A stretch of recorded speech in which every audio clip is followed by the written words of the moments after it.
दोस्तों, लॉन में ग्रास लगाने से पहले क्या क्या सावधानियां रखी जाती है और किन किन बातों का ध्यान रखा जाता है, और आज इस वीडियो में आपको सारी जानकारी स्टेप बाय स्टेप देने की कोशिश करूंगा। और अगर ये जानकारी आप सभी लोगों को अगर अच्छी लगती है तो प्लीज़ हमारे यूट्यूब चैनल कृषि बागवानी को सब्सक्राइब जरूर करें। तो आइए आज हम आपको लॉन से संबंधित सारी जानकारी देने की प्रयास करते हैं। दोस्तों, लॉन लगाने से पहले और लॉन तैयार करने से पहले आपको कुछ चीज़ों का विशेष ध्यान रखना आवश्यक है। जैसे नंबर 1, सबसे पहले जिस भूमि में हम लॉन तैयार करने जा रहे हैं उस भूमि की मिट्टी जांच करा लें। नंबर 2, जिस लॉन को हम जिस भूमि पर तैयार कर रहे हैं उसका उचित जल निकास होना बेहद जरूरी है। नंबर 3, जितने भी उस भूमि में कंकड़ पत्थर इत्यादि है उसको बाहर निकलना बेहद जरूरी है। उसके बाद ही आप लॉन की लेवलिंग या ड्रेसिंग कर सकते हैं।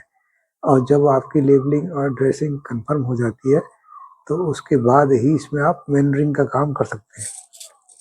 अगर आपने सॉइल टेस्ट कराया, अगर यदि आपकी भूमि एल्केलाइन यानी क्षारीय भूमि है तो आप उसमें जिप्सम और हल्का जिप्सम और सैंड और वर्मी कंपोस्ट या गोबर के साथ खाद को ऐड करके 1-2 इंची लेयर इसमें बिछाने के बाद हल्का वाटरिंग करने के बाद आप इसमें ग्रासिंग का काम कर सकते हैं। हमने इस लॉन में 2 माउंट लिए हैं। एक तो रैंप के साथ लिया है जहाँ पे ये लड़के काम कर रहे हैं, और एक सामने देख रहे हैं आप साइड के पास में माउंट है हमारा।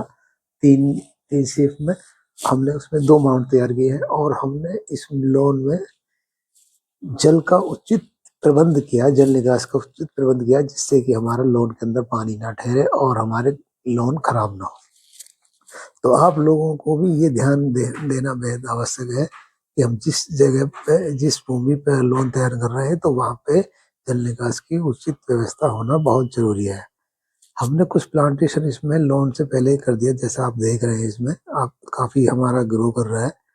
तो आप लोग लॉन से पहले जितना भी आसपास का प्लांटेशन वो निपटा सकते हैं, लेकिन लॉन तैयार करते समय आप इन विशेष चीज़ों को ध्यान रखना जरूरी है, क्योंकि ये लॉन को आगे